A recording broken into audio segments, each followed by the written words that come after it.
Bonsoir. Bonsoir. Bonsoir. Bonsoir. Ok. Merci. C'est le professeur Landry. Oui, Oui, oui. Ah, ok, ça va. Bienvenue. merci. Je vois des gens qui reconnaissent le bureau. Donc, Mohamed,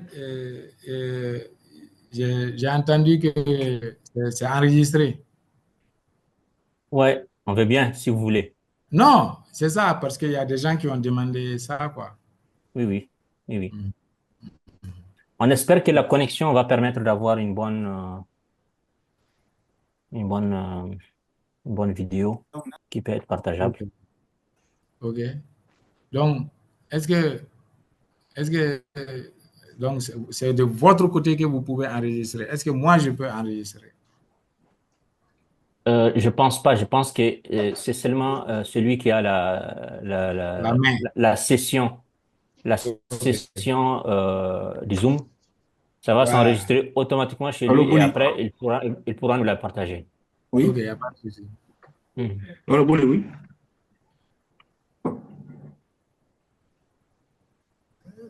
Ah, c'est Non, non, non, je malheureux. n'entends pas le son de la vidéo. Maïga. Hmm. Ouais, on voit la vidéo derrière.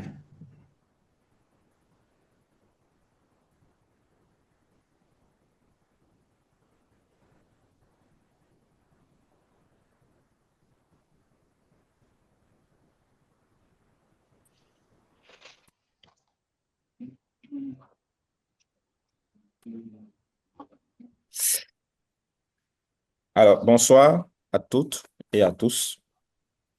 Bienvenue dans ce webinaire.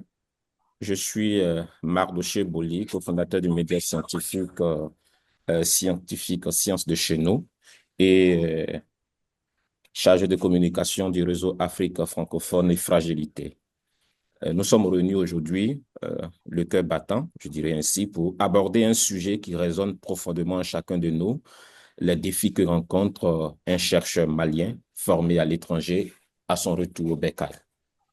C'est une histoire de courage, d'espoir, mais aussi parfois d'obstacles. C'est l'histoire de ces esprits brillants qui, après avoir acquis des connaissances précieuses, loin de leur terre natale, choisissent de revenir pour contribuer au développement de leur pays. Ce webinaire est une initiative, comme je le disais au début, du réseau Afrique francophone et fragilité, AFRAFRA. Notre mission est de créer des ponts, de faciliter les échanges et de soutenir les systèmes de santé dans les pays d'Afrique francophone confrontés à diverses crises, notamment les crises sécuritaires, climatiques, sanitaires, etc.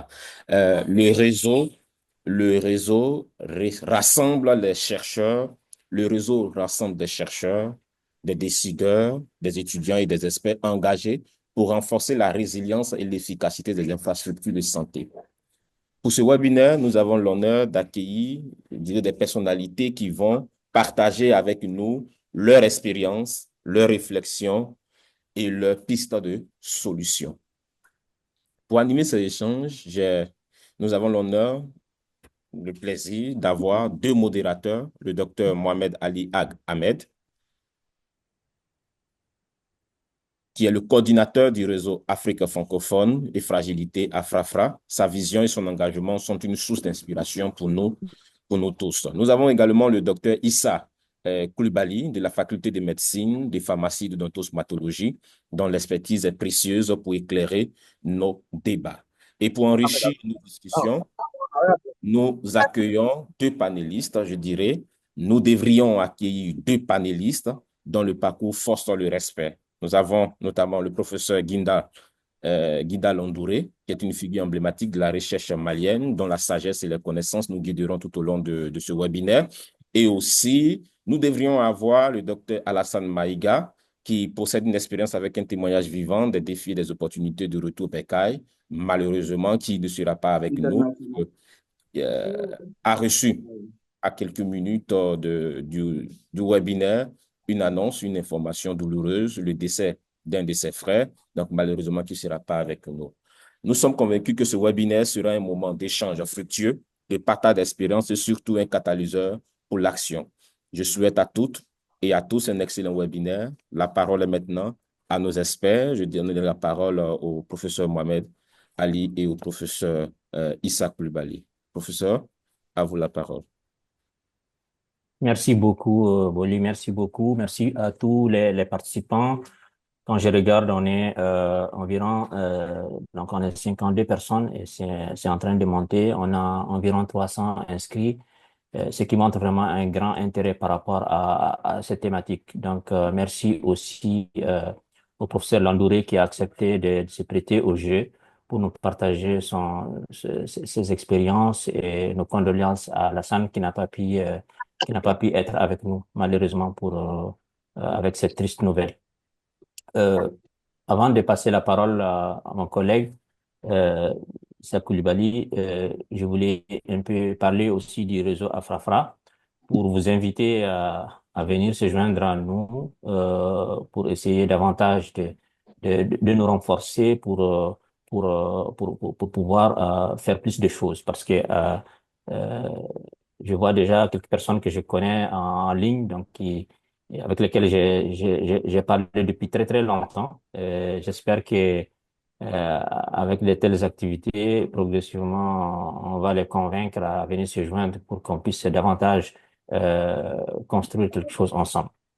Donc, le réseau Afrafra, c'est un jeune réseau, donc on a créé en 2019, donc un peu avant la pandémie, parce que on est parti du constat que d'abord pour la recherche, c'était vraiment problématique pour les pays francophones d'Afrique parce que la recherche est vraiment faite en anglais, malheureusement pour nous. Et donc, on a essayé d'attirer l'attention sur ça, sur le fait que on doit tenir compte aussi des pays africains francophones pour leur permettre d'accéder à des financements parce que s'il n'y a pas de financement, il n'y a pas de recherche et s'il n'y a pas de recherche, il n'y a pas de chercheurs parce que c'est les financements, à travers les financements qu'on arrive aussi à former les chercheurs. Donc c'est pourquoi finalement les pays anglophones sont beaucoup mieux dotés pour nous et il y a plus de recherches qui se passent chez eux. La deuxième problématique, c'était suite à un atelier qu'on avait eu à Anvers, on s'entend à l'Institut de médecine tropicale d'Anvers, et on avait constaté que par rapport aux pays qui sont en conflit, on s'entend, les Maliens n'étaient pas vraiment très, très concernés, ou en tout cas, il y avait des choses qui se passaient, mais c'était pas vraiment très, très important. Le constat, c'était que par rapport aux pays en conflit, notamment, non plus, il n'y a pas beaucoup de recherches qui étaient faites parce que les recherches, il y avait beaucoup de bailleurs qui ne voulaient pas financer la recherche dans les zones en conflit et parce que les financements des bailleurs vont souvent avec des bailleurs, avec des chercheurs de ces pays et qui ne pouvaient pas se déployer sur le terrain pour pouvoir faire la recherche. Donc, euh, c'était ces deux motivations qui nous ont poussé à créer les réseaux. Et depuis, on a fait un bout de chemin. Aujourd'hui, on est à environ plus de 160 membres qui ne sont pas tous actifs, mais en tout cas qui participent selon leur manière au réseau pour pouvoir y contribuer.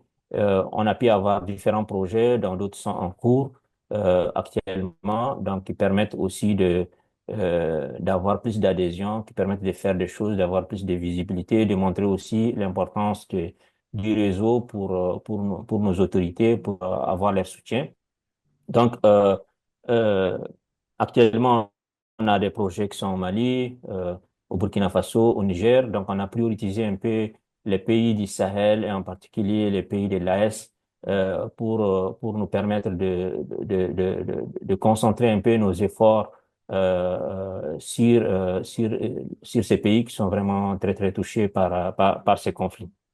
Donc, l'objectif du réseau, c'est essentiellement de soutenir les systèmes de santé dans ces pays-là, donc à travers leurs différents piliers et les différents piliers du système de santé que vous connaissez certainement. Et puis, pour le réseau lui-même, il y a trois axes sur lesquels on travaille. Le premier, c'est d'abord nos membres, c'est-à-dire renforcer les capacités de nos membres. Le deuxième, c'est de faire la recherche. Et un troisième volet qui prend de plus en plus l'importance, compte tenu du fait que c'est quelque chose qui est très peu fait en Afrique, c'est le transfert de connaissances. De plus en plus, on commence à avoir des projets dans les pays, si le transfert des connaissances, pour nous permettre la recherche déjà est très mal financée, mais les quelques projets qui sont financés, au moins qu'ils puissent éclairer un peu nos politiques pour que ça puisse servir à renforcer le système de santé, pour qu'ils puissent donner des soins de qualité à nos populations. Voilà. Donc, c'était ça que je voulais dire pour introduire un peu le réseau. Pour y adhérer, c'est très simple. Il faut aller sur LinkedIn et puis chercher Afrique francophone et réseau Afrique francophone et fragilité.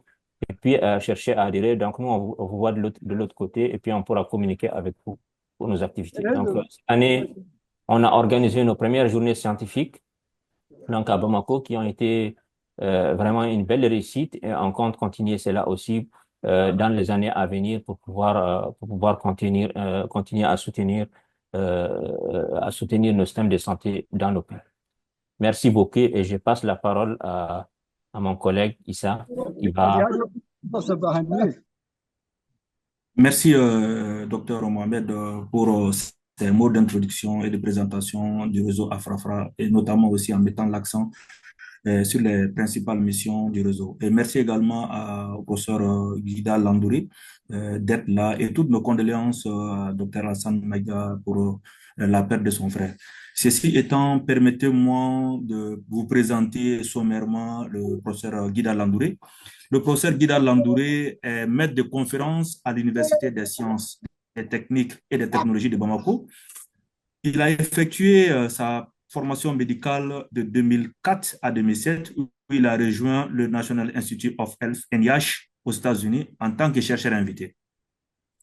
Il est titulaire d'un doctorat PhD de l'Université College London du Royaume-Uni, où il a obtenu en 2011 ce précieux diplôme. Sa formation couvre plusieurs domaines, notamment les principes de la recherche clinique et de la pharmacologie, le leadership et la gestion en santé, les bases de l'épidémiologie ainsi que l'éthique médicale. À son retour au Mali en 2011, le professeur Landouri a mis en place un laboratoire de recherche à la fac de médecine et d'odontostomatologie de Bamako, spécialisé dans les maladies neurologiques héréditaires telles que les neuropathies périphériques, l'ataxie, la myopathie, l'épilepsie et la paraplégie spastique.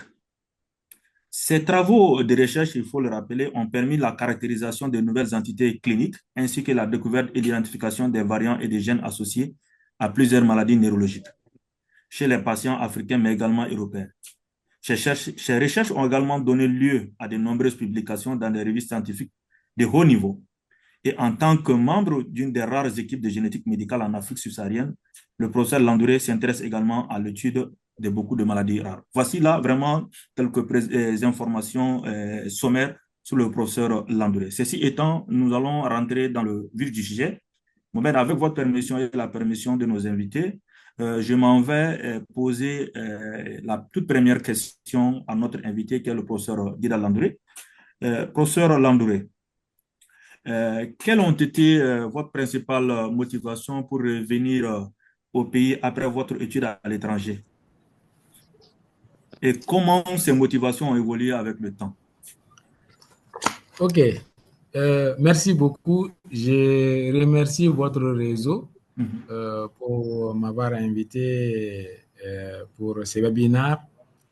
Et je remercie aussi tous ceux qui sont venus assister à ce webinaire. Mes remerciements au Tout-Puissant pour nous avoir donné longue vie, voire ce jour, à nos parents qui nous ont donné cette éducation qui nous a permis d'être là. La gravité dépend de la taille, de la localisation et de la présence de nos maîtres aussi qui nous ont enseigné, qui nous ont appris tous ces conseils aujourd'hui. Donc, je voudrais juste peut-être dire que j'ai fait ma médecine générale au Mali ici, de 93-14 à 2002. Et c'est en 2004 que je suis parti aux États-Unis en tant que stagiaire invité. Après, je suis parti à Londres pour un PhD en neurologie et génétique médicale. Donc, pourquoi j'ai décidé de revenir? Ça me rappelle ce passage de Cheikh Anta Diop dans son roman, qui conseille vers la fin de donner aux enfants une bonne éducation religieuse, quelle que soit la religion, mais aussi une attache familiale. Donc, c'est ce qui fait que quand les gens iront, ils auront toujours cet amour de revenir au pays. Je dois dire que quand j'ai pris la décision de partir, elle était difficile de quitter la famille, pas parce que je suis le dernier né plus choyé de la famille, mais mon attachement à la famille. Donc, il était réellement clair dans ma tête depuis le début que je partais pour chercher quelque chose que je ne trouvais pas ici. Et dès que je trouverai cette chose, je reviendrai. À l'époque, beaucoup sont là aujourd'hui, ils savent, des collègues sont là, que 2002-2004 n'était pas, un Mali de 2002-2004 n'était pas un Mali si ouvert. Aujourd'hui, c'est la facilité d'avoir les bourses est là. La facilité d'avoir les connexions à travers l'ouverture des réseaux et autres. Mais en 2002-2004, ce n'était pas évident. Mais moi, c'était évident quand même que je devrais revenir. Parce que ça, c'était l'attachement d'abord à la famille, l'attachement au pays.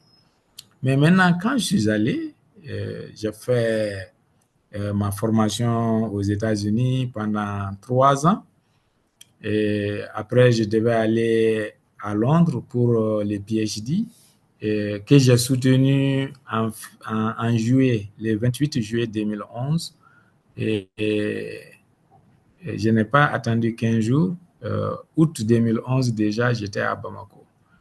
C'est vrai, là-bas, les collègues, les autres Maliens, parents qui sont là-bas se demandaient pourquoi maintenant, pourquoi retourner et pourquoi de si tôt. Et certains parents auxquels je disais, ah ok, moi je reviens, ils me disent, mais pourquoi ne pas travailler un peu?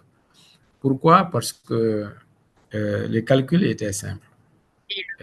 Je suis attaché au pays, je suis attaché à ma famille, mais de façon pragmatique. Je viens de faire un PhD en neurologie et en génétique médicale. Combien de PhD y a-t-il aux États-Unis ou en Angleterre? Il y en a des milliers. Et combien de Maliens ont eu la chance de venir faire un PhD? Il y en a très peu. Et combien de Maliens auraient bénéficié de l'expérience acquise? Donc, moi, j'ai fait le calcul. Je n'ai pas attendu longtemps pour retourner. Enseigner à ceux qui n'ont pas eu l'opportunité de venir voir ce que j'ai vu, d'apprendre ce que j'ai appris, d'aussi avoir la chance d'être introduit à cette science. C'était difficile parce que parlons neurologie, d'abord, les gens pensent que c'est difficile, il y a très rares qui sont intéressés à cette neurologie, et quand on y ajoute la génétique, ça devient encore plus compliqué. Donc, et quand on regarde, quand j'ai quitté, j'étais au NIH, qui est le centre le plus équipé en matière de recherche au monde, avec toutes les commodités qu'il y avait. Et quand j'ai décidé de venir à Bamako, je n'avais pas un seul mètre carré alloué. Je n'avais pas de promesse de laboratoire. Je n'avais aucun fonds de recherche avec lesquels je rentrais. Je rentrais les mains vides, mais avec toute modestie, la tête pleine d'idées. Le cœur aussi plein de courage et de détermination de venir faire quelque chose de semblable à ce que je faisais au NIH. Donc, c'était peut-être une idée folle de revenir.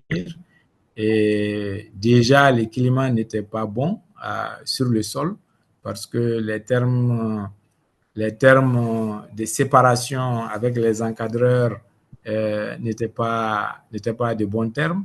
Donc, je m'attendais à cette adversité, mais j'étais décidé à rentrer. Donc,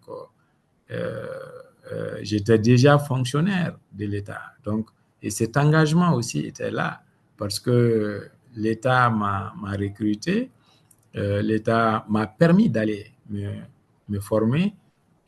Et au retour, je ne pouvais que revenir servir l'État, passer l'enseignement reçu et développer une nouvelle zone de recherche qui n'était pas connue, qui est la neurologie génétique.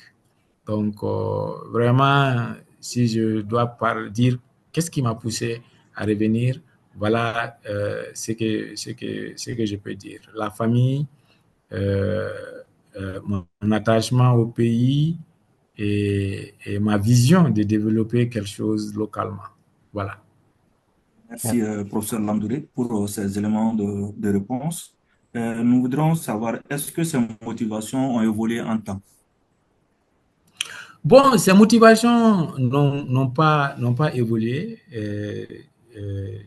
C'est-à-dire, je sais que il y a quelques heures, j'ai lu sur Facebook le message ou bien le post d'un de mes neveux.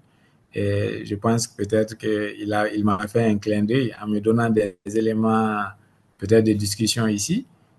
Comme j'ai dit, quand j'ai quitté, j'ai fait un choix. Quand j'ai quitté le Mali, j'ai fait un choix. D'abord, c'est en 2002 que j'ai connu le professeur. Je dois rendre hommage à quelques personnes ici. D'abord, à feu le professeur Moussa Traoré, qui fut mon encadreur dans le service de neurologie. Depuis la 3e année de médecine, après son cours, j'ai été très séduit. Et depuis la 3e année jusqu'à venir être interne ici, à soutenir, je n'ai fait que le suivre.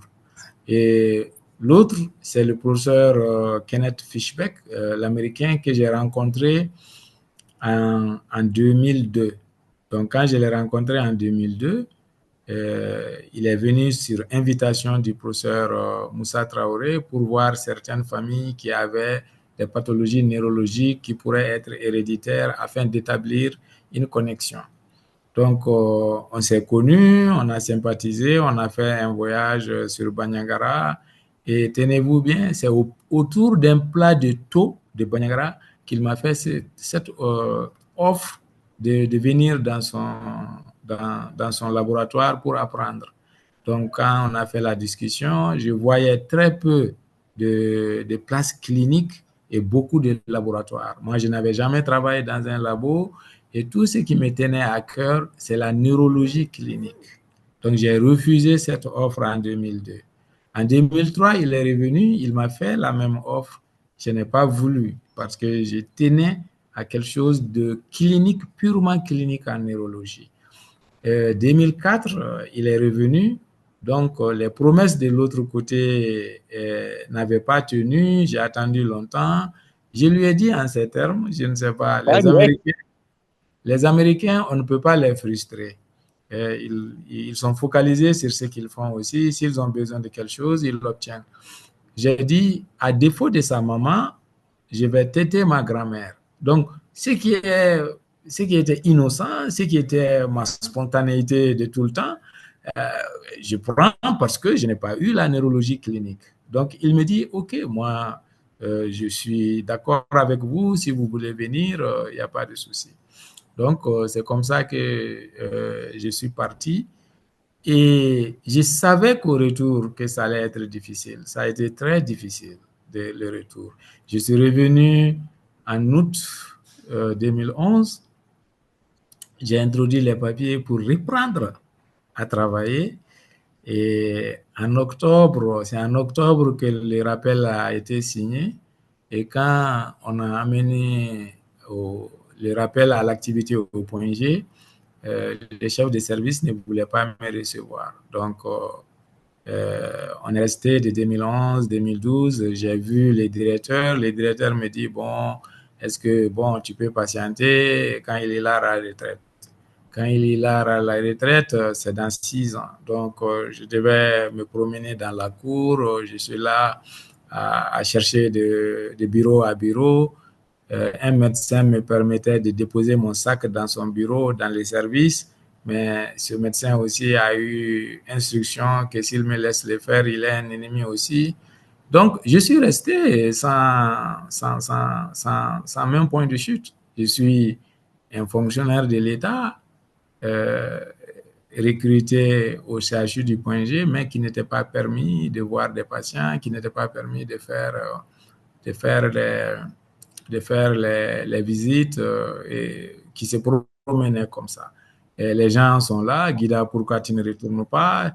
Pourquoi tu ne fais pas? J'ai dit non, moi je ne retourne pas, j'ai mon objectif. Moi je suis venu pour m'installer, pour faire ce que j'ai appris, pour développer quelque chose pour le Mali, pour les étudiants. Donc, si tout le monde abandonne facilement, on ne va jamais atteindre nos objectifs. Donc, il faut que les gens luttent. C'est mon choix d'être venu et ce choix, il a des coûts. Et ces coûts, c'est l'isolement, ces coûts, c'est le mépris, mais on va faire avec. Donc, 2012, il y a eu le coup d'État en mars. En mars, il y a eu le coup d'État, les choses se sont dégradées. Le chef m'a écrit le chef aux États-Unis m'a écrit pour repartir. Donc, ce message, je me souviens encore, j'ai dit que je ne peux pas aller parce que ce n'est pas ma personne. J'ai une famille, j'ai des amis et c'est le pays aussi. Et ce n'est pas au moment où le pays souffre que les gens doivent quitter pour aller voir ailleurs. Donc, il a été très ému de ça. Il a partagé les messages avec ses autres groupes. Ils ont même lu lors d'une réunion du service. Et tout de suite, il y a eu une opportunité pour soumettre une étude. Donc, j'ai soumis en 2012, j'ai soumis l'étude et malheureusement, en 2013, on m'a dit que ce n'était pas assez écrit, ce n'était pas assez convaincant. Donc, il fallait réécrire. Donc, j'étais toujours là à me balader sans service. Donc, ce que j'ai fait, c'est de chercher avec un ami qui était dans une clinique religieuse. Donc, c'est une semi-clinique où les religieux partent faire des consultations. C'est là que je fais pour ne pas perdre la main. Donc, en 2013, encore, donc, en 2013, mon chef m'a envoyé un billet avec un séjour pris en charge aux États-Unis pour travailler sur la resoumission de notre projet. Donc, on a passé des jours ensemble, on a réécrit le projet et on l'a soumis. Donc, qu'est-ce qui s'est passé? C'est que c'est pourquoi j'ai dit souvent, transformons les difficultés en opportunités. Moi, je ne t'ai pas permis de faire les activités dans les services, mais je n'ai pas gâché ce temps. J'ai pris ce temps pour écrire des articles sur des données qu'on avait générées, pour écrire le projet en question. Et en 2013, avec l'accompagnement du chef, on a resoumis et pop, on a eu le projet. Je me rappelle encore, j'ai ouvert le message quand j'étais à la faculté, dans le bureau. Je squattais là-bas aussi le bureau de quelqu'un. Je n'étais même pas assistant, en fait. Quand je soumettais le projet à la faculté, je n'étais même pas assistant.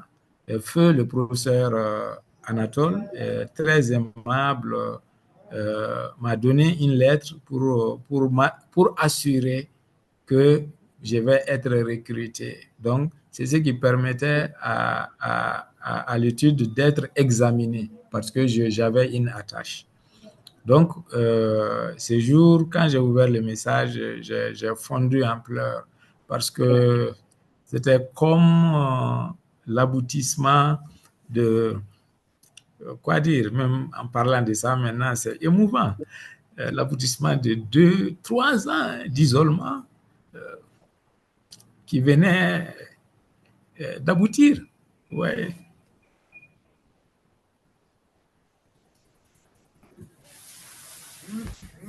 Ouais. C'est émouvant, ouais, c'est émouvant. Ouais, tu as la main. Donc, moi je viens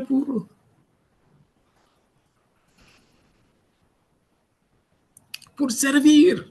Et avec tous ces obstacles, on arrive à les surmonter,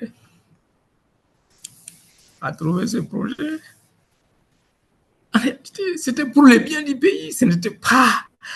Si c'était moi, j'allais rester avec ce gros salaire, cette grosse reconnaissance. Mais l'aboutissement de ça était tellement grand. On pensait être au bout de nos peines. Et 2013, on commence. Et voilà un autre obstacle qui vient de ces mêmes autorités. Bon, il y a quelqu'un dans l'équipe, on n'aime pas. On a dû passer 2 ans encore sans activité. Mais j'ai pas lâché. Les gens voulaient comprendre telle personne. J'ai dit non, on ne prend personne qui ne soit utile pour l'étude. Et si vous voulez annuler l'étude, moi, je reste ici, je suis un fonctionnaire de l'État, j'ai un salaire, Dieu merci, je n'ai pas de dépenses extra qui pourraient aller à ça. Bon, tant bien que mal, on a commencé l'étude et après, il y a eu un changement de leadership au niveau du service de Neuro. Donc, en 2014, 2 ans après, on m'a montré un bureau vide que j'ai équipé. Et j'ai commencé les activités dans le service. Et voilà, on a commencé le recrutement. Le nouveau chef de service, très aimable, le professeur Chekmar Ginto, qui nous a laissé la liberté réellement de prendre des initiatives, de faire ses études. Et petit à petit, on a construit l'équipe, on a commencé à faire nos travaux, des publications. Donc, d'année en année, on a renouvelé l'étude jusqu'à aujourd'hui. Et comme les obstacles ne manquent pas, en 2017, on devait renouveler les cycles de 4 ans. Là aussi, ça a été la croix et la bannière pour avoir la signature du renouvellement. On a passé 15 jours à attendre cette signature après la date officielle. Donc, normalement, des gens, c'est même 1 heure de retard, ils bouclent le site, tu ne peux pas faire quelque chose. Mais c'était un projet qui marchait, c'était un projet qui plaisait aux bailleurs, donc ils n'ont pas hésité à faire le renouvellement. Donc, comme ça, on est là jusqu'à... ces challenges du pays, on les vit tous les jours, il faut faire avec.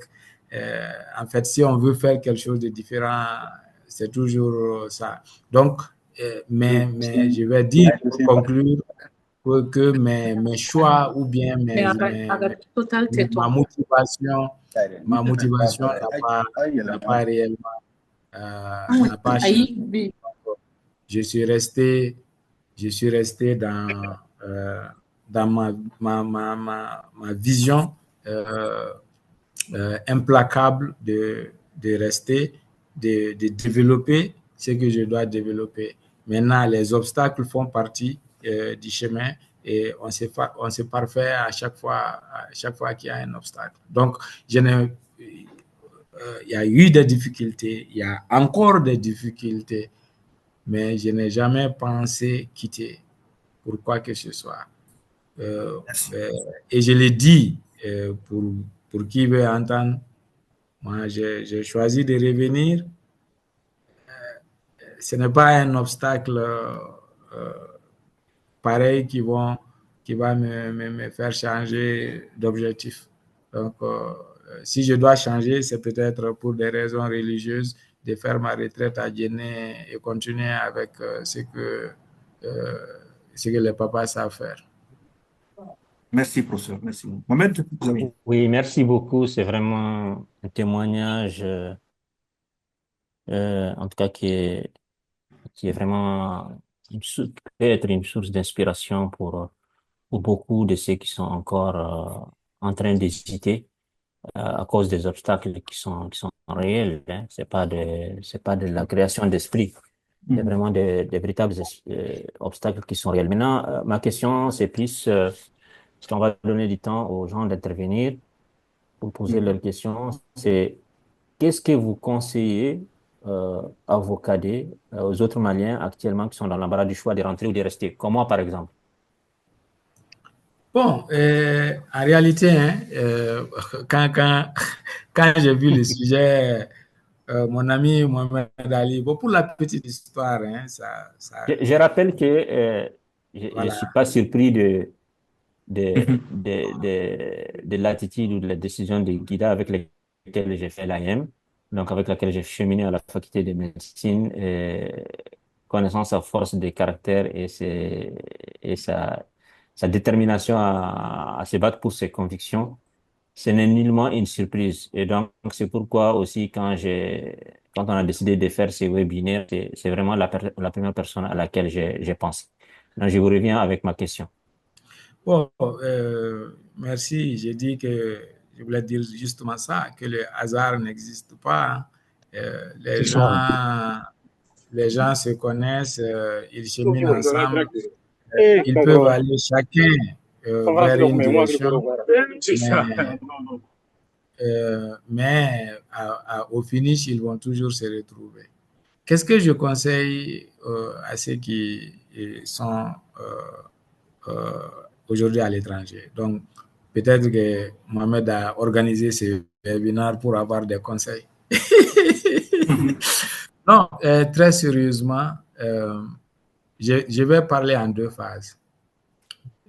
Si on était en 2020-19, je conseille toujours aux gens de revenir. Quel soit ce qu'ils font, dans la recherche, l'Afrique est un continent vraiment vierge, dans lequel tout ce qu'on va entreprendre aujourd'hui sur le plan de la recherche est quelque chose de nouveau, est quelque chose d'innovant. Donc, je dirais à ses camarades, j'aurais dit à ses camarades à l'époque vraiment de ne pas hésiter. Mais aujourd'hui, force est de reconnaître que ce secteur devient de plus en plus difficile. Moi, je dirais, les gens me disent, je lis les messages à droite, force de caractère, c'est vrai, force de caractère, mais ce qui nous tient aussi, c'est notre ambition. Et ceci a été gardé par les financements qu'on a pour faire notre passion. Donc, peut-être que je devrais dire aux gens, à chaque fois qu'ils décident, à chaque fois qu'ils font un choix, c'est de faire le choix sur quelque chose qui les passionne. Quand vous avez la passion pour quelque chose, vous aurez la force de surmonter tout ce que vous avez devant vous comme obstacle. Mais quand vous faites les choses par opportunisme, vous allez céder à chaque petit obstacle. Si vous commencez à faire quelque chose et que vous aimez du fond de votre cœur, vous allez vous battre pour ça, vous allez être fort pour ça. Donc, il faut avoir cette force, cette passion pour ce que vous voulez faire. Et dans ce que vous voulez faire, trouvez ce qui est innovant, trouvez ce qui est nouveau, trouvez ce qui va vous permettre vraiment de vous de préparer votre carrière, de forger votre carrière. Maintenant, 2020 à aujourd'hui, il faut reconnaître que la situation s'est dégradée, surtout dans le financement des projets. Donc, moi, je conseillerais à ceux qui sont déjà dans leurs études de patienter. De patienter, mais à partir de leur position, d'aider l'Afrique, d'aider le Mali. Comme Mohamed est en train de le faire. Il a son projet qu'il fait entre le Mali et le Canada ou quel autre pays, et il forme des gens, il investit localement, il développe la recherche. Maintenant, si Mohamed décide de rentrer, est-ce qu'il a la garantie de ces fonds pour continuer avec cette activité qui est en train déjà d'aider le pays, d'amener des ressources, de former des ressources humaines, et aussi de développer la connaissance qui est utile pour nos populations. Donc, moi, je dirais, pour des gens comme Mohamed, vraiment patienter, mais aider le pays à partir de là où vous êtes. Maintenant, il y a des gens qui sont des fonctionnaires comme moi. À eux, je dirais de rentrer parce que il y a l'appel de la fonction publique, il y a l'appel du pays. Donc, nous pourrons faire quelque chose ensemble parce que déjà, ils ont un point de chute. Mais pour les autres, vraiment, je dirais de patienter, quand même, de développer des choses qui peuvent leur permettre d'avoir une attache, d'avoir un point de chute le jour où ils viendront. Je ne voudrais pas, avant 2020, avant 2021, même avant 2022, parce que les choses étaient toujours gérables, les fonds étaient là. Donc, je disais toujours aux gens rentrer. Et mes étudiants sont là. Je vois certains qui sont en train de suivre. Ils ont constaté que ces dernières années, même en leur trouvant les bourses en partant, quand les gens me disent « Ah, vous allez faire comme votre chef, vous allez revenir », je dis « Ah, on ne sait pas. On ne sait pas. » Et c'est la vérité. Moi, là où je suis aujourd'hui, je ne cède pas, mais je n'encourage pas les gens à quitter ce qu'ils ont de solide pour venir dans ce qui est incertain. Et surtout que beaucoup aident le Mali de là où ils sont à l'extérieur, en amenant des fonds, en soutenant des familles, en formant des gens. Donc, mais s'ils décident de rester, c'est vraiment de tendre la main aux jeunes, de les former localement, de les amener s'ils le peuvent. Et ça aussi, ça permet de développer les réseaux. Voilà ce que j'avais à dire et j'ose espérer que je n'ai pas déçu les gens. Merci beaucoup. Je pense que c'est vraiment de sages conseils juste pour aller dans ce sens quand j'ai fini mon doctorat aussi en 2018. Donc, j'étais rentré au Mali avec la perspective de rester. J'ai fait le tour. J'ai fait le tour des ministères, j'ai fait le tour de la faculté, j'ai fait le tour. Et franchement, c'était pas évident. Et dans mon domaine, comme dans les tiens, il y en a très peu. Donc, dans l'organisation des services de santé, les politiques de santé, il y en a très peu et il y avait vraiment un besoin, comme cela m'a été signifié au niveau de la faculté de médecine, au niveau de l'université, mais c'était pas évident. C'était pas évident. Et donc, c'est aussi un maître avec lequel j'ai beaucoup échangé, qui m'a dit, écoute, Mohamed, ce que je te conseille, donc il était bien positionné en fait. Il me dit, ce que je te conseille, Mohamed, c'est que qu'il y a des opportunités à l'extérieur aujourd'hui de faire quelque chose. Vas-y, et puis on va te soutenir. On va te soutenir de l'extérieur pour que tu puisses, pour que tu puisses faire quelque chose au pays. Et donc, je vais taire le nom, mais en tout cas, celui-ci, je ne l'oublierai pas parce que quand on commence un début de carrière, on a besoin de beaucoup de soutien, on a besoin de psychologique, on a besoin de, c'est pas seulement du soutien, c'est-à-dire pour pouvoir faire la recherche, mais on a besoin de beaucoup de soutien parce que c'est comme un vide qui se crée à un certain moment.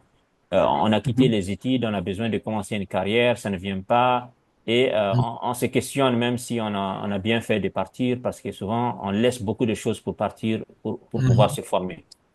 Donc, celui-ci, il m'a vraiment beaucoup aidé, il m'a beaucoup soutenu, il m'a beaucoup encouragé et il continue encore de le faire. Donc, vraiment, je pense que c'est ce qui m'a beaucoup encouragé aussi à pouvoir identifier les premiers projets. Donc, les premiers projets, c'était du volontariat. C'était vraiment du volontariat. On a commencé à travailler sur la COVID avec des collègues et on faisait les points une fois par semaine. Donc, une fois par semaine, on faisait les points et puis on écrivait nos articles comme ça. Et donc, à partir de ces articles-là, on était presque les premiers qui ont publié dans la sous-région sur la COVID. Donc, en matière, en tout cas, d'organisation des services de santé, système de santé. Et à partir de ces articles-là, ça nous a permis un peu de nous faire connaître. Et systématiquement, on a présenté 2 projets à la fois.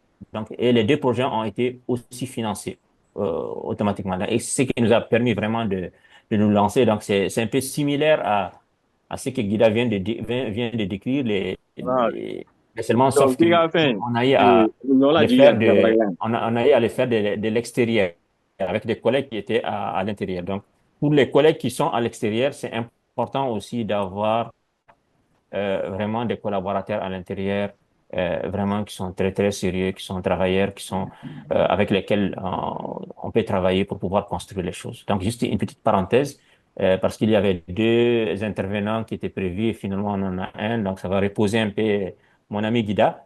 Et je passe la parole aux intervenants parce que je vois qu'on est à 16h51. Je rappelle que nous avons en ligne notre maître, le professeur Baketa, auquel on donnera la parole 5 minutes avant la fin de la séance, qui lui aussi a une carrière, une riche carrière universitaire au sein de la faculté de médecine et après s'est retrouvé fonctionnaire des Nations Unies pendant longtemps. Donc, on va lui donner aussi juste vers la fin 5 minutes pour qu'il nous donne des conseils par rapport à ses expériences. Voilà. Donc, s'il y a des questions, on peut les prendre. Alors, quand je regarde dans les chats... Quelqu'un demande comment on demande la parole. Il faut lever la main. Ouais, il faudra lever la main, comme ça on va vous voir. Théoriquement. À ce niveau, je voudrais préciser quelque chose. Vous levez la main.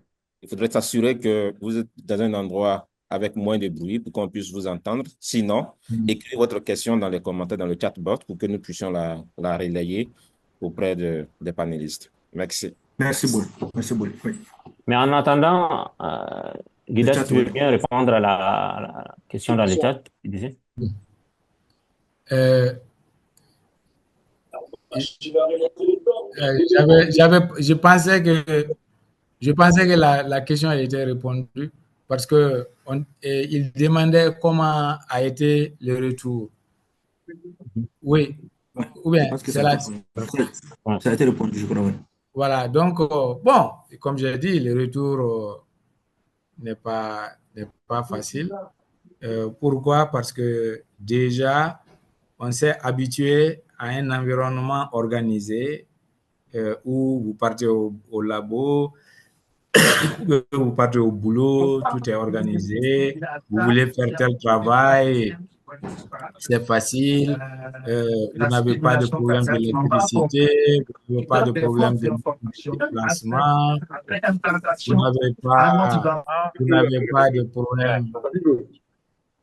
vous n'avez pas de problème de retard de salaire.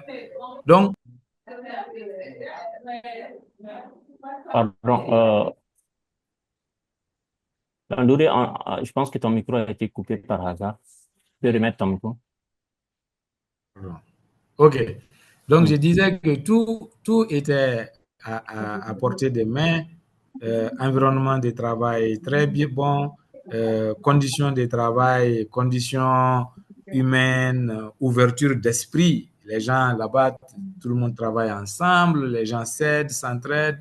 il y a le soutien des encadreurs, il y a l'accompagnement des encadreurs, et il n'y a pas un problème de transport, il n'y a pas un problème de logement, le salaire est à hauteur de souhait, l'environnement du travail. Et tout de suite, vous venez dans un environnement où, d'abord, ce que vous faites n'est pas compris par les gens. Par exemple, les gens viennent pour parler de génétique humaine déjà, c'est quelque chose de très nouveau ou de nouveau pour les gens. Parler de cette génétique dans la neurologie encore, vraiment, ça devenait quelque chose de laborieux à convaincre les gens à s'embarquer dans cette aventure. Et puis, les problèmes de fond, les problèmes administratifs auxquels on fait encore faire face. Donc, bon, quand même, il fallait retourner. Il fallait retourner. Merci beaucoup. On a M. Konaré qui a levé la main. Abdoulaye Konaré. Vous pouvez allumer votre micro si vous voulez votre caméra aussi. Merci bien et bonsoir à tous. C'est le Dr Konaré Abdoulaye. Merci professeur vraiment pour la présentation. Je remercie les organisateurs un peu pour l'initiative. Ça fait mal au cœur, ça fait chaud. On a des regrets, on a du mal souvent à vivre l'histoire avec eux. Finalement, ma question est, on a l'impression qu'il n'y a pas de structure d'accueil pour ceux qui reviennent. Même dès le départ, chacun se débrouille pour aller à l'extérieur, pour aller faire des études. Maintenant, avec votre expérience, le fait d'aller étudier, vous vous êtes débrouillé pour aller, vous vous êtes débrouillé pour revenir et vous intégrer. Est-ce qu'aujourd'hui, vous ne pensez pas qu'il faut une structure adaptée pour accueillir et vraiment ces cerveaux qui reviennent, parce que si on est là-bas, c'est une perte pour le pays. Quelle peut être la stratégie, quelle peut être l'organisation qu'on peut mettre aujourd'hui en place pour pouvoir les accueillir? Parce qu'on a l'impression que quand ils reviennent, ceux qui se sentent menacés, c'est eux qui créent les conditions pour les empêcher de les recevoir. Donc, comment, dans tout ce tohu-bohu, trouver une structure adaptée, leur permettre sincèrement de s'installer convenablement et de manière organisée? Merci. Merci beaucoup. On répond en même temps? Oui, oui. OK. En même temps, il y a une question aussi dans le chat. Bon, mon ami Abdoulaye, avec lequel on a fait la bataille du point G, hein, de la faculté, et que je vois aujourd'hui épanoui aussi, bien qu'étant au Mali. Donc, c'est l'exemple que, bon, écoutez, les gens peuvent réussir partout où ils sont. Il faut avoir une vision et se créer les moyens pour réussir. Je ne sais pas si c'est vérifié, mais on entend que le Sénégal a un département comme ça, un département de publicité pour leurs cadres. Vous voyez.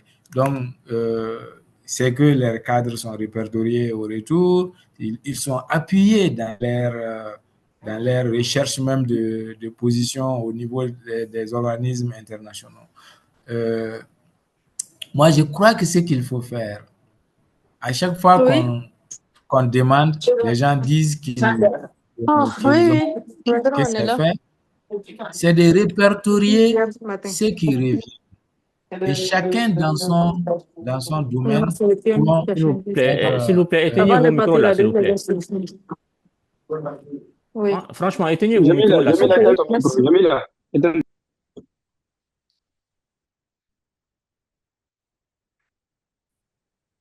Oui, allez-y là, Guida. Guida, son micro est coupé. Guida, il faut activer ton micro.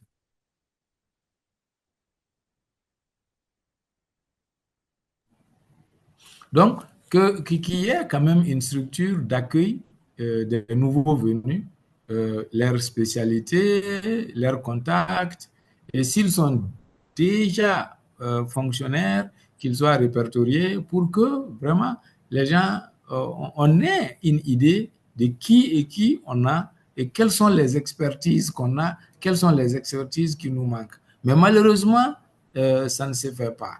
Et quelqu'un a posé cette question, quel est le regard des autres?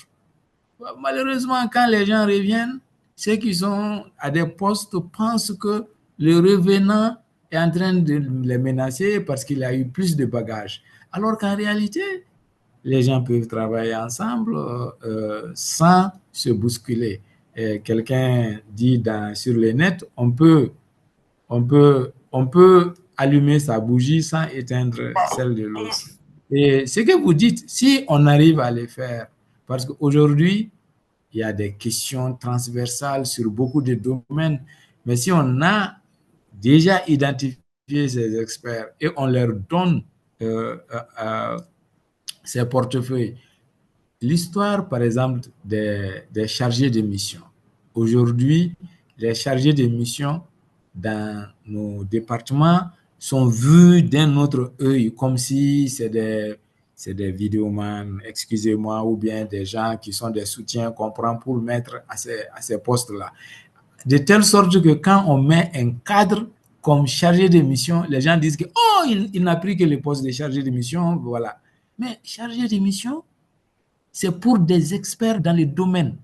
Les gens, on les prend, on leur confie une mission, ils font la mission, ils font les rapports, ils viennent donner, leur mission est finie, on prend un autre chargé de mission. Mais chargé de mission est devenu quelque chose de banal. Alors que pour ces experts qui arrivent, qui ont des connaissances sur le plan macroéconomie, sur le plan recherche minière et autres, pourront être utilisés. Je crois qu'il faut faire un département comme ça pour qu'au moins on ait un répertoire des expertises qu'on a qui pourront être utilisées par les différents gouvernements ou exécutants. Donc maintenant, quelqu'un a demandé qu'est-ce que je vois comme avenir ou futur du domaine dans lequel on est aujourd'hui. On est dans le domaine de la génétique. La génétique, j'ai dit lors de la conférence de la médecine interne, la génétique, c'est l'avenir de la médecine. Aujourd'hui, c'est nous qui sommes en retard. Mais dans les pays européens, dans les pays asiatiques qui ont fait beaucoup de séquençage de leur population, les Vidal qu'on nous donne, le gros livre rouge qui est sur notre table, ne marche pas pour eux et ne devrait pas marcher pour nous. Les simples faits qu'on voit Mohamed Ali, Guida Landouré, Abdoulaye Konaré, on voit phénotypiquement 3 personnes différentes. Et de cette même façon, le fonctionnement de notre corps est différent. Donc, même la façon dont on métabolise les médicaments qu'on nous donne diffère d'une population à une autre. Même au Mali, des études génétiques ont montré que les ethnies ont des variantes génétiques qui les font complètement différents. Donc, l'amoxicilline que Mohamed Ali va prendre et l'amoxicilline que moi je vais prendre et que Konaré va prendre à la même dose peut ne pas marcher de la même façon dans ces 3 corps. Et c'est la même chose des maladies. Le diabète, on dit que le diabète a des connotations génétiques, l'hypertension et autres. Mais ces connotations génétiques qu'on a retrouvées là, c'est chez les Blancs qu'on a retrouvé. Les doses qu'on nous donne amoxy 1 à 3 grammes par jour là, c'est chez les Blancs qu'on a fait ça. On n'a pas fait ces études chez nous. Comment nous, notre corps métabolise ces médicaments-là? On ne sait pas. Combien de cholestérol circulant nous, on a là? On ne sait pas. Combien de globules rouges en moyenne on devrait avoir pour quelqu'un de normal là? On ne sait pas. On se réfère sur des données faites dans les populations européennes. Donc, l'avenir, le futur de la médecine, comme si j'ose le dire, c'est la génétique. C'est aussi économique parce que ça peut nous amener à redéfinir même les doses qu'on donne. Souvent, on les donne en surcharge, souvent, on les donne en dose pas appropriée. Donc, maladie non bien traitée. Et si on regarde, sur le plan même des maladies. Il y a des maladies que nous, on a découvertes, qu'on a découvertes que dans la population malienne. C'est vrai que les Sénégalais, les Ivoiriens et autres sont en retard sur nous sur ce domaine, mais probablement qu'on va retrouver les mêmes choses chez eux, mais pas dans les populations européennes. Et la stratégie de développement des médicaments suit l'évolution de ces maladies-là. Plus il y a de maladies, plus on a une telle maladie, plus les firmes sont enclins à développer les traitements pour ces maladies. Donc, si nous, on ne sait pas quelles sont les maladies qu'on a, qui ont des connotations génétiques et autres, on ne saura pas. Si nous, on ne sait pas comment nos maladies se comportent, même l'hypertension, aujourd'hui c'est connu, il y a des molécules tels que les bêta-bloquants qui sont plus appropriés pour la peau noire, et il y a d'autres molécules pour lesquelles il faut augmenter la dose plus que la dose qu'on donne dans les livres. Ça, c'est connu déjà. Donc, nous, c'est impératif pour nous aujourd'hui de faire beaucoup d'études génétiques pour qu'on puisse répondre à ce qui va arriver demain dans nos populations. J'ai fini par dire, il a été dit qu'en 2050, un jeune sur 4 va être en Afrique au sud du Sahara. Donc, un jeune sur 4 dans le monde. Ça veut dire que nous allons constituer la main-d'œuvre de 2050. Maintenant, si on ne fait pas ces études, qu'on sache quels peuvent être les facteurs de risque de diabète, les facteurs de risque génétique d'hypertension, pour que les gens se comportent en conséquence et avoir une population saine en 2050, cette opportunité va être un cadeau pour nous. Merci beaucoup. Je vois la main de monsieur Diaby, Mohamed Diaby.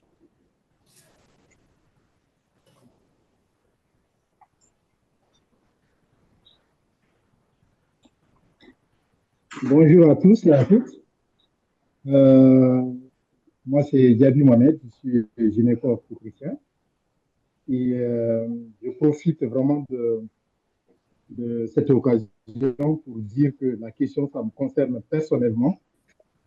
Et avant de rentrer dans le vif du sujet, moi, c'est juste une contribution. Je suis un médecin malien, donc qui a quitté également pour des opportunités de formation, avec toujours cette envie de retourner pour pouvoir contribuer d'une façon ou d'une autre à l'activité quotidienne chez nous. Et une chose, je suis un cadet du professeur Guida, peut-être qu'il ne me connaît pas, mais je me rappelle très bien quand on était en 4e, en 5e année, il était interne, c'est un des internes, en tout cas de neurologie, avec qui on a appris à interpréter l'EEG. On comprenait plus son interprétation que vraiment nos maîtres qui nous enseignaient. Pour dire que entre nous, Allô? On vous entend, mais voilà. je ne savais pas plus que le maître. Hein? Oui, je sais très bien, mais vous savez que tout n'est pas une question de compétence. Ne serait-ce que la façon de transmettre, on peut déjà gagner sur quelqu'un qui a plus que vous. Donc, ça, c'est important. L'approche et la façon dont, la simplicité avec laquelle nous, on avait cette compréhension, vous êtes quand même, mais pas quand même sans savoir que nous, dans cette optique-là, on a souvent tellement peur de nos maîtres, on hésite à poser la question. C'est pourquoi le fait d'être entre étudiants déjà, on est plus en liberté de poser des questions et d'avancer et de pouvoir mieux comprendre que lorsqu'on est en face des maîtres à qui souvent on a, en tout cas notre formation, nous, moi je dirais c'est un peu les limites voilà, de encadrement à ce niveau. Donc, moi je suis gynéco-obstétricien, j'avais eu cette opportunité pour venir me former également et Dieu merci, j'ai pu travailler un peu dans le domaine de la fertilité, tout ce qui concerne l'assistance médicale à la procréation. J'avais également contacté, j'avais déjà contacté le ministère, comme l'a fait mes aînés ici, pour essayer de voir dans quelle comment on peut mettre en place un projet dans ce système. Mais malheureusement, c'est les mêmes difficultés rencontrées et c'est dommage. C'est pas que, certes, on est dans ces pays, c'est pas les moyens qui manquent, mais l'objectif n'est pas ça. C'est pas de rester dans ce système-là et faire profiter à ce système-là. Parce que si on a quitté chez nous, on savait déjà que on était limité en termes de formation et que là où la formation elle est beaucoup plus pratiquée et tout ça, dès lors qu'on a eu ces acquisitions, donc c'est d'essayer de retourner et progressivement, qu'est-ce qu'on peut apporter de mieux pour notre système de santé. Donc, l'a dit mon aîné qui a posé la première question, quelle va être la structuration, en tout cas en s'inspirant de vos expériences, pour faciliter notre retour dans ce cadre. Peut-être. Ok, d'accord. Fermez vos micros, s'il vous plaît, fermez votre micro, monsieur.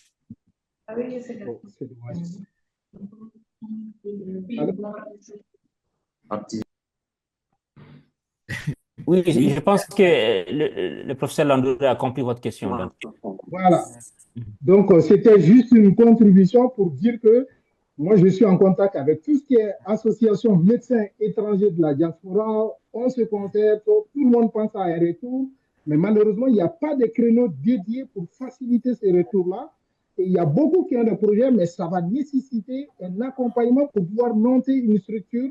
Mais pour cela, il faut des finances. Et sans ces finances-là, c'est dommage que tu retournes et ce que tu as appris, tu ne peux pas du tout exercer ça par manque de plateau technique dans ce sens. On me dira qu'il y aura toujours quelque chose à faire, mais si on veut être efficace, un monsieur comme le professeur Landouré qui est spécialisé en génétique avec tout ce qu'on sait, l'interconnexion des différentes spécialités, avoir des centres multidisciplinaires avec tous ces référents-là pour discuter des mêmes problèmes avec des versions différentes, ça ne peut que nous faire avancer. Donc, ça nécessite qu'on ait notre propre référentiel, les normes qu'on utilise ici pour pouvoir traiter et tout ça. Forcément, ça ne va pas être la même chose. On n'a pas les mêmes climats, on n'a pas les mêmes alimentations, avec tout ce qui est épigénétique, tout ce qui est changement qui est lié à toutes ces perturbations qui sont autour de nous. C'est certain qu'on a besoin de nos propres références pour pouvoir avancer. En tout cas, merci pour nous avoir donné cette occasion et je reste là. Merci beaucoup. Essayons d'être court pour l'opportunité. Je vois l'heure qui est en train de passer. Donc, Guida, rapidement, bon, en tout cas, ce qui émerge, c'est qu'il y a lieu de réfléchir sur quelque chose, sur une structure, sur quelque chose, sur une initiative pour pouvoir porter des réflexions sur le retour des chercheurs maliens qui sont à l'étranger, sous quelle forme il faut la faire. Est-ce que c'est les chercheurs eux-mêmes qui doivent s'organiser à l'étranger pour pouvoir aussi, c'est possible, il ne faut pas attendre tout de l'intérieur. C'est possible aussi que ce soit cette initiative vienne des gens directement qui ont envie de retourner et qui peuvent s'organiser pour pouvoir aller chercher les moyens et les meilleurs moyens, qu'ils soient financiers ou autres, pour pouvoir revenir et servir les pays. Voilà, donc Guida, si tu as des éléments. Oui, mais, merci beaucoup. Je profite pour combiner avec deux autres questions dans le chat qui vont dans le même sens. Conditions pour partir, pour la recherche et pour revenir, et aussi que recommander à l'État pour atténuer l'abandon de postes des chercheurs. Je comprends par là la fuite des cerveaux. C'est clair que cette initiative doit être une initiative de l'État. Les individus vont partir. Ils vont toujours aller chercher ce qui est de mieux pour eux. Ça, personne ne peut empêcher à quelqu'un d'aller chercher quelque chose pour s'épanouir. Souvent, ce n'est pas l'épanouissement matériel. Souvent, c'est l'épanouissement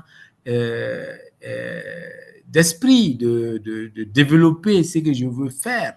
Il y a des gens qui veulent, Djabi, merci beaucoup pour ce témoignage, et je suis d'accord avec vous. Moi, je dis à tout le monde, mes meilleures années de productivité, ce sont mes années d'interne. Vraiment, je suis très fier de moi que quand j'étais interne. Maintenant, je fais tout ça, mais et je sais ce que et à chaque fois que je rencontre des gens comme Diaby, je suis vraiment encore réconforté. C'est l'État qui doit organiser ça. Les individus partent chercher ce qu'ils trouvent comme opportunité, ce qu'ils trouvent comme épanouissement intellectuel, matériel.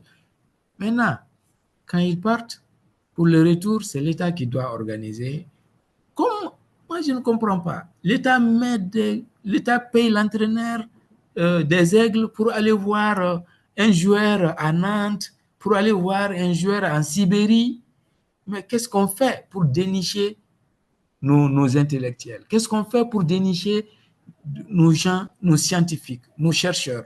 On ne fait pas. Moi, quand je suis parti la première fois aux États-Unis, il y a ce club Mali Watch. Beaucoup doivent savoir que ça existe. Je suis parti à une des réunions. Donc, je pensais que j'étais la plus grosse tête de ce groupe.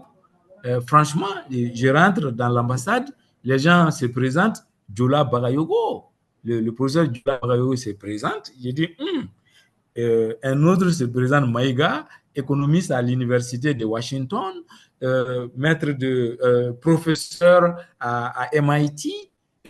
Des gens se sont présentés, je suis là, je suis devenu petit.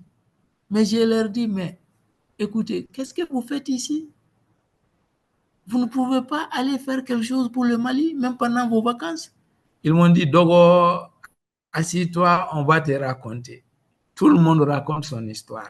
Il y a des gens qui ont dit, on a dit qu'on prend nos congés de 2 semaines. L'État ne paye rien. On vient voir notre famille, mais nous donnons les cours gratuitement dans cet intervalle.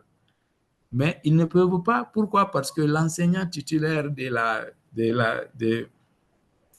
la matière va voir peut-être quelqu'un qui va faire mieux que lui ou quelqu'un qui va lui dérober ses heures supplémentaires parce qu'il ne pourra pas les réclamer parce qu'un autre a fait. Voilà des petits détails qui mettent les choses en retard. Donc, aujourd'hui, comment aller? C'est d'aller chercher. Aujourd'hui, l'Internet est démocratisé. Les gens peuvent aller chercher. Il y a des bourses que les gens peuvent voir. Mais il ne faut pas aller seul, il faut vraiment se coller à quelqu'un, être mentoré par quelqu'un qui pourra vous donner des lettres, qui pourra vous accompagner. Maintenant, quand vous partez, vous faites ce que vous avez à faire et quand vous aurez appris et vous aurez identifié localement les besoins et le point de chute probable, c'est de revenir. Donc, regardez, je vais dire ça, Mohamed, permettez-moi. Chaque année, l'État donne 200 à 300 bourses aux meilleurs du pays pour aller à l'extérieur. Qu'est-ce qui se passe? Ces gens sélectionnés, souvent, c'est des gens qui viennent de familles modestes. Ils n'ont même pas de passeport. Souvent, même leur carte Nina, c'est égaré. Même pour faire leur passeport, l'État ne vient pas. Même pour faire leur passeport. Si l'État disait, ah, vous êtes les boursiers, donnez-nous les documents que vous avez. On vous fait votre passeport. Voilà, on vous appelle, hein? Ah, monsieur Mohamed Agali, vous êtes bénéficiaire d'une bourse, l'État est très fier de vous. Vraiment, nous vous offrons cette bourse pour tel lieu. Amenez ce que vous avez comme document pour vous faire les premiers documents. On vous prend par le bus, on vous dit venez au niveau du ministère, on vous amène avec vos t-shirts, avec vos foulards de vert, jaune, rouge. Et vous venez à l'aéroport accompagné du ministre. Le ministre vous donne un drapeau comme il donne aux footballeurs. Mais vous aussi, vous avez gagné. Vous avez gagné le championnat national. Vous partez. En partant, on vous dit, nous comptons sur vous pour venir servir le Mali. Arrivé là-bas, on dit à l'ambassade, allez les accueillir. Mettez-les dans les conditions. Voilà votre compte bancaire. Votre première bourse est déjà chargée. Avant de finir, on est en contact avec vous. Il se peut qu'il y ait des gens qui partent. Ça, on n'y peut rien. Mais certains vont dire, ah, l'État a fait tout ça. moi je reviens servir l'État. L'État vous a déjà donné un numéro matricule. Vous êtes fonctionnaire stagiaire. Comment vous donnez une bourse à quelqu'un? Il va étudier 4 ans, il revient, il faut qu'il se promène pour lui-même déposer ses dossiers ici, déposer. Il est le meilleur qui est parti, qui est revenu, mais il doit se battre encore pour intégrer cette fonction publique. Non, il n'aura pas. Oh, ce patriotisme qu'on veut, cet amour pour le pays qu'on veut là. C'est par là que ça commence. C'est la valorisation de la personne qui fera que la personne va avoir cet amour, va avoir ce dévouement pour le pays. Et pour ceux qui vont rester là, il ne faut pas les régner. Il faut dire, ah, vous avez pris la décision de rester. Mais l'État pense à vous, pensez à servir le pays. À un moment là, si vous prenez vos vacances là, venez partager votre connaissance avec les gens, avec l'État, aider l'État dans certains domaines dans lesquels vous voyez une faillite. Donc, si on ne fait pas ça, les gens ne vont pas être tentés à rester. C'est pourquoi Diaby va rester. C'est pourquoi Samassa va rester. C'est pourquoi Landouré va rester. Mais dès lors que les gens ont cette assurance que parce que j'ai été le meilleur, je suis parti. Quand je reviens, j'ai un point de chute. Le Mali là, le Malien là, il aime le Mali. Et au NIH, ils ont fait une étude. Ils ont vu que parmi tous ceux à qui ils donnent des bourses pour aller chez eux là, aux États-Unis là, les Maliens sont les gens qui reviennent le plus nombreux chez eux. Et ça, c'est connu. Merci. Merci beaucoup. Bon, il est 17h20. Je vois des mains qui sont levées. Je ne sais pas. Tongoro a levé la main il y a longtemps. Ok, donc on va lui donner la parole et puis après. Depuis le chat, je voyais sa main. Oui, c'est vrai.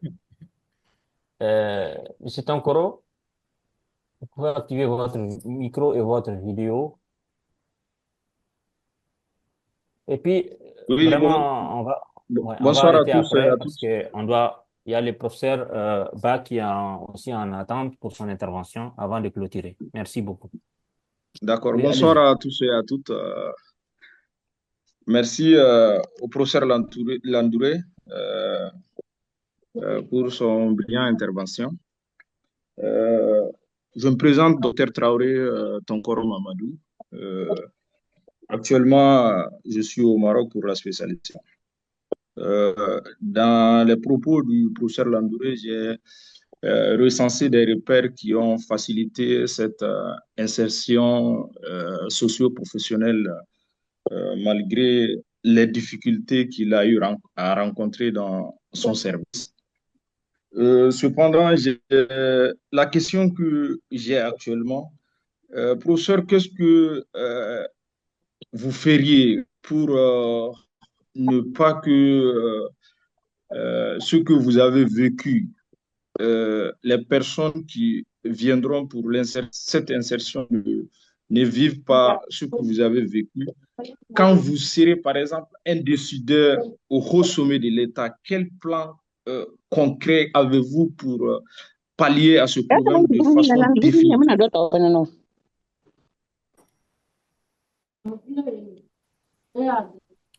Ok. C'est la question?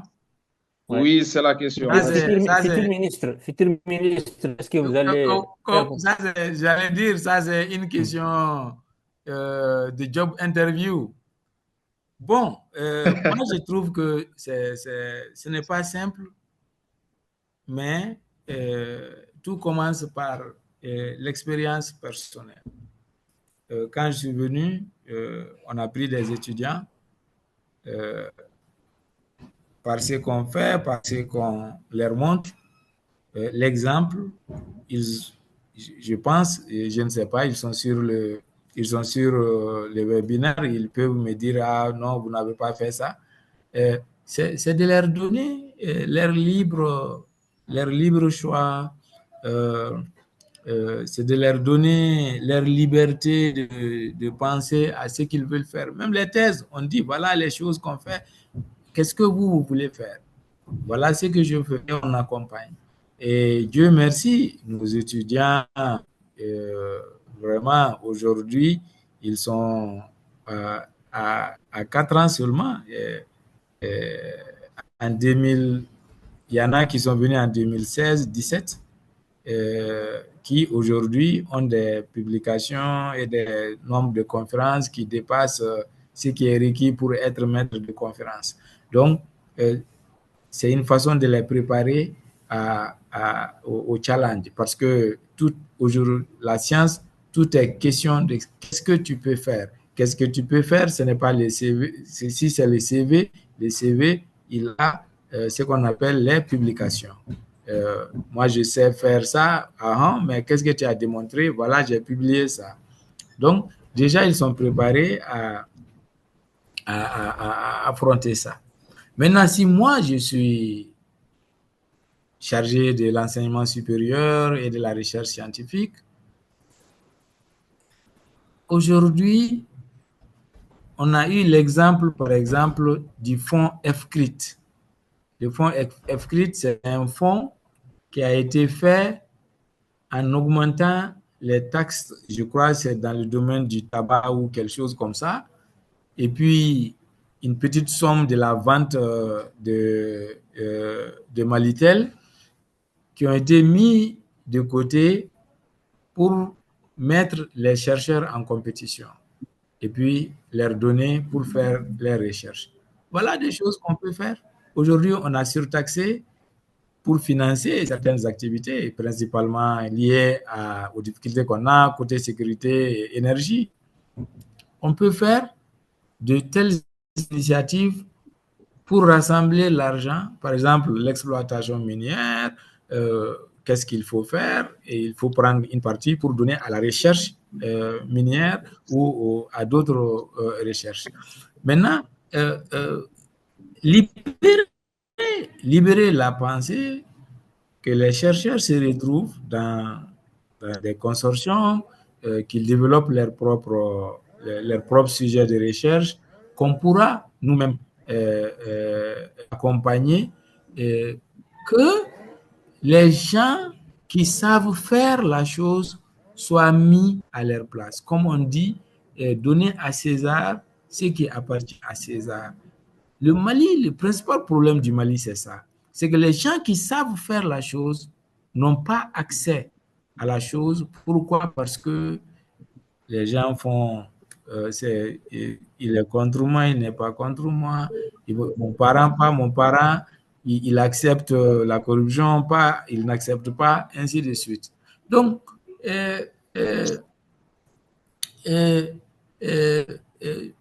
valorisons ceux qui peuvent faire quelque chose. Trouvons les moyens qu'il faut pour eux. Quant aux gens, à nos compatriotes qui sont au niveau de la diaspora, c'est de les encourager à prendre des gens pour ceux qu'ils peuvent, qu'ils les forment pour qu'ils reviennent au pays. Pour ceux qui ne reviennent pas, ils peuvent rester, mais ils pourront toujours contribuer au développement par leur visite, par des conférences, par des enseignements à distance. Aujourd'hui, on est buté, si je prends le côté de la médecine, on est buté à un surnombre. Les gens, on n'a pas assez de personnes pour répondre à l'enseignement. Mais on attend la formation d'une nouvelle université ou bien d'une nouvelle faculté. Non! Dans toutes les régions, il y a des anciens bâtiments administratifs qui ne sont pas utilisés. On nomme un doyen intérimaire. Il occupe ces bâtiments. Il y a des salles de spectacle. Première, deuxième, troisième année peuvent aller là. Il y a tellement d'enseignants-chercheurs ici qui n'ont même pas de temps à donner à des étudiants parce que c'est blocage, parce que on dit non, tel corps, ou bien parce que il y a tellement d'enseignants en cardiologie ou en neurologie que tout le monde n'a même pas 2 heures souvent à donner. Ils peuvent aller donner ça en mettant ces facultés en compétition là. C'est ce qui va réellement augmenter la connaissance, les initiatives, l'innovation et tout. Bon, c'est une question un peu surprise pour moi. Mais moi, je trouve que la principale chose, c'est quoi? C'est de valoriser la connaissance. Et pour valoriser la connaissance, il faut mettre les gens qui savent faire les choses à ces places-là et réunir les moyens pour eux. Et on ne manque pas de moyens. On ne manque pas de moyens au Mali. Ce dont on manque, vraiment, c'est la vision et la volonté politique de faire la chose. Sinon, si on regarde un peu ce qu'on fait en termes de dépenses dans d'autres choses, si on le faisait en recherche, dans la recherche et l'innovation, on aurait gagné beaucoup de choses nous-mêmes localement. Parce que la matière première, là, elle ne paye plus. Elle ne paye plus. On dit une barre de chocolat. C'est que, par exemple, les producteurs de chocolat, de cacao, gagnent sur une barre de chocolat ne dépasse pas 7% de son prix. Tout le reste va à celui qui fait l'allage, la technologie et autres. Mais nous, on est content, on a un autre puits de pétrole, on a du lithium. Mais notre lithium, là, c'est 6%, ici, 95%. Donc, il faut que la technologie, qu'on investisse dans la technologie pour que ce qu'on fait, qu'on transforme nous-mêmes, soit fait par nos machines. Et c'est comme ça qu'on va avoir la valeur ajoutée sur ce qu'on a. Merci beaucoup. Merci beaucoup. Donc, je propose je ne sais pas s'il y a vraiment un dernier mot avant de donner la parole à notre maître, le professeur là. Un dernier mot pour conclure, Guida. Ok. Bon. Je suis désolé pour Sidjawara, Gigandé qui ont levé les bras, mais... Bon, Gigandé peut me poser sa question en direct après. Bon, mais vraiment, je trouve que ce webinaire est bienvenu, surtout dans la situation dans laquelle on est aujourd'hui. Les pays, beaucoup hésitent, beaucoup sont derrière, beaucoup ont quitté. Et je connais certains qui sont là aujourd'hui. Ils ont quitté il n'y a pas longtemps à cause de tout ce qu'on a comme remis-ménage. Et c'est déplorable. Mais moi, ce que j'ai dit à tout un chacun, partout où on est, on peut servir le pays. Si on part travailler, si on part chercher de l'argent ou de la connaissance, on pourra toujours être utile pour le pays. Et ne jamais tourner dos au pays. Parce que malheureusement, certains font ça. Dès lors qu'ils partent et qu'ils trouvent quelque chose, un, ils ne viennent pas. Deux, s'ils viennent, c'est pour passer une semaine de vacances et repartir. Si vous avez acquis des connaissances, cherchez à rentrer en contact avec les institutions. Si ça devient difficile, rentrez en contact directement avec vos collègues à qui vous pourrez venir apprendre la technique que vous avez apprise ailleurs. C'est un plus pour le pays. Donc, vraiment, Mohamed l'a dit, comment lui, il a trouvé son projet. Il a fait sa sueur d'or et que les jeunes se mettent quelque chose en tête. Rien n'est facile et rien ne va être facile. La compétition va être de plus en plus grande parce qu'on va dans un monde de globalisation. Donc, votre effort personnel, là, il faut le faire. Nous, ces malades, il y a des malades parmi lesquels il y a des malades qu'on voit aujourd'hui qui nous ont même permis d'avoir des publications de classe, mais qu'on a commencé à avoir en 2000 quand on était interne, et chez lesquels on partait à nos propres frais de bourse d'étudiants qu'on avait, à nos propres frais. Et c'est comme ça que vous allez construire votre carrière. N'attendez pas que les gens vous ouvrent les portes, il faut les forcer. Et comment les forcer? C'est de vous travailler vous-même d'abord. Et quand l'opportunité vient, vous êtes prêt pour l'opportunité. Mais quand vous attendez à être préparé, quand l'opportunité vient, vous n'êtes pas prêt, là, on prendra celui qui est prêt. Donc, apprêtons-nous, formons-nous nous-mêmes, faisons notre propre effort de faire notre bon CV et quand l'opportunité va venir. Merci et vraiment, je souhaite à tout un chacun une bonne carrière et prions pour le pays pour que nous retrouvions notre Mali de paix d'antan qui permettra de faire des investissements et pour que ce qu'on cherche, qui est l'innovation, la progression, puisse revenir. Merci beaucoup. Merci beaucoup. Professeur Ba, je ne sais pas si, Ba Keita, je sais pas si vous nous entendez, que vous pouvez allumer votre micro et votre caméra. Un de nos chers maîtres qu'on a beaucoup apprécié en première année, les cours de la pneumo,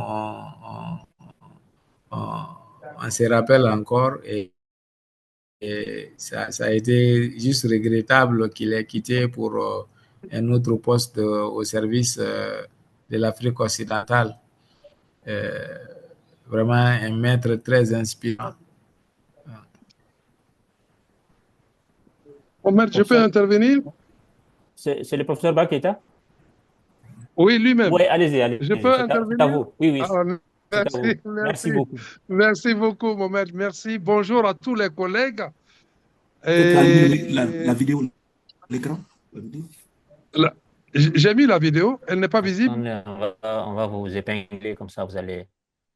Oui, sinon j'ai mis la vidéo. Ok, c'est bon, c'est bon. Ouais. C'est bon? Donc je reprends, je dis bonjour à tous les collègues et je remercie Mohamed pour avoir vraiment identifié cette thématique qui est une thématique d'actualité et une thématique qui permet vraiment à ce que les jeunes puissent dire on a un avenir. Et cet avenir, comme l'a dit le professeur Landré tout à l'heure, nous appartient. Et il nous appartient de le forger. Rapidement, parce que Mohamed m'a dit j'ai 5 minutes, mon parcours, il est comme celui de beaucoup de Maliens. J'ai commencé à l'école de médecine de Bamako en 1973. Et en 1978, moi, j'étais déjà médecin. Donc, depuis 1978, je suis médecin. Et ensuite, j'ai eu la chance de continuer à faire le circuit hospitalo-universitaire grâce à mon maître, le professeur Suleiman Sangaré, qui m'a pris sous son giron. Et ensuite, j'ai eu la chance d'avoir une bourse de l'OMS. Et je suis allé faire mon CES, les certificats d'études spécialisées en pneumologie en France. Au terme de mes études, mon maître, celui à qui il m'avait confié, a demandé à ce que je reste en France. Parce qu'il devrait ouvrir une clinique pour son fils et il a demandé à ce que je puisse accompagner son fils pour cela. Et quand il m'a dit ça, j'ai dit, cher maître, je dis merci pour la confiance, je vais réfléchir et je vais vous revenir. Mais en fait, j'avais déjà, ma décision était prise. 2 jours après, je l'ai vu, je lui ai dit, cher maître, je ne peux pas rester pour 2 raisons. Un, c'est mon pays qui a fait en sorte que je sois là, en France, à Toulouse. Et deuxièmement, ce sont les paysans et autres qui ont cotisé pour que je puisse avoir cette bourse. Et troisièmement, je me dois de rendre à ce Mali ce qu'il m'a donné, cette connaissance. Regardez, il dit, docteur Keita, vous avez raison. À ma place, à votre place, j'aurais fait la même chose. Donc, je suis retourné au Mali. À l'époque, Landouré, vous étiez encore très jeune.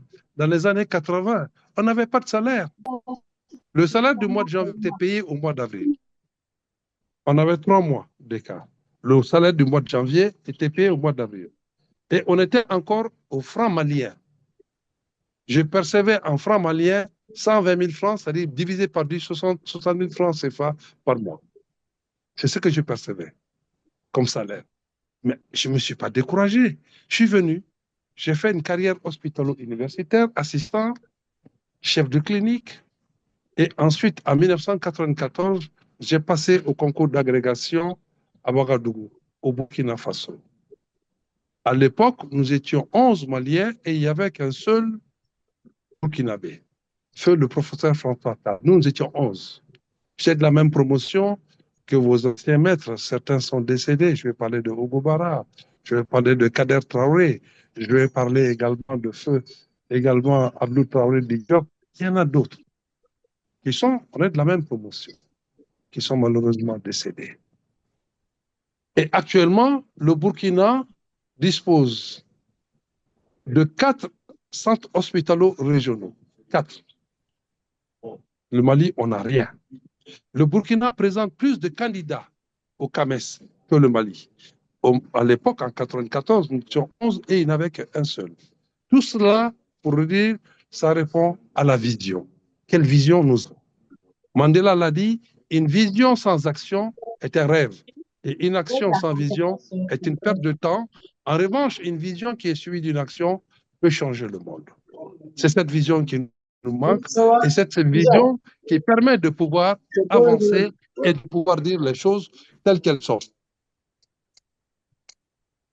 Telles qu'elles sont. Et pour en revenir maintenant à la brillante présentation de professeur Landré, je dirais que pour ma part, je vois les choses telles qu'il a dit, mais avec un peu plus de recul. En disant que l'État ne doit pas être le seul employeur. Nous pouvons nous-mêmes créer des emplois. Et lors des États généraux de la santé, auxquels j'ai eu la chance de participer, j'ai présenté un tableau pour dire voilà les futurs métiers du Mali. J'en ai présenté une vingtaine. Je vais vous citer juste 2. Tout ce qui est cybersanté et intelligence artificielle. Tout ce qui est santé et environnement. Tout ce qui est sur la maintenance de nos appareils qu'on achète à prix d'or et qui, au bout de 6 mois, tombent en panne parce qu'on n'a pas de gens formés pour ça. Entre autres, je pourrais partager avec le docteur Mohamed, s'il le veut bien, les propositions que j'ai faites qui pourraient vous partager. Donc, vous avez aussi la possibilité de l'auto-emploi. Vous me direz, docteur Keïta, c'est bien, mais il faut trouver les financements. Mais Landouré l'a dit. Mais quand on ne cherche pas quelque chose comme on le veut, on ne l'aura jamais. Et cette possibilité de financement existe. Il a dit son premier projet qu'il avait soumis à l'époque dans une université américaine a été retoqué. Il a fallu qu'il se rende là-bas pour qu'il puisse le faire et qu'on puisse le financer. Donc, il faut se battre, il faut avoir un business plan et il faut développer un avenir pour vous, les jeunes. Parce que vous êtes l'avenir de ce pays. Je vais terminer sur un dernier point, Dr Mohamed, c'est quoi?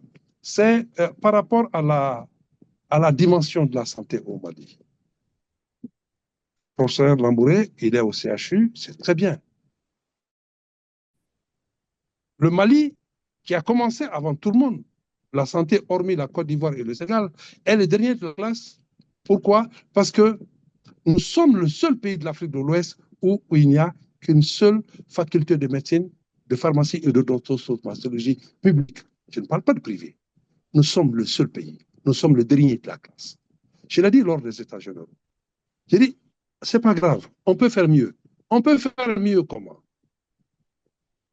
On va développer au fur et à mesure nos centres hospitalo universitaires au niveau régional.